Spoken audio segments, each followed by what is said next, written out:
कि गांव जवार में तो झगड़ा करावते बाड़ू ये झरेला, कि गांव जवार में तो झगड़ा करावते बाड़ू ये झरेला।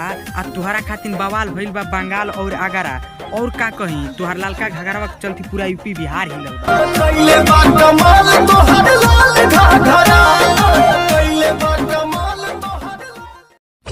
कि भोजपुरी इंडस्ट्री में एक बार फिर से बवाल हुई, कि भोजपुरी इंडस्ट्री में एक बार फिर से बवाल हो गई।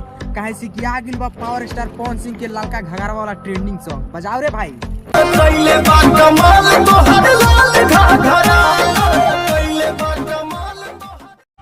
कि तुम्हारी स्टाइल और फैशन के बारे में हम का बताई तू साचो में कमाल लागेलू, कि तुम्हारी स्टाइल और फैशन के बारे में हम का बताई तू साचो में कमाल लागेलू। आ लखन में तो लफड़ा बढ़ाते वालू, लेकिन पावर स्टार पवन सिंह कहेले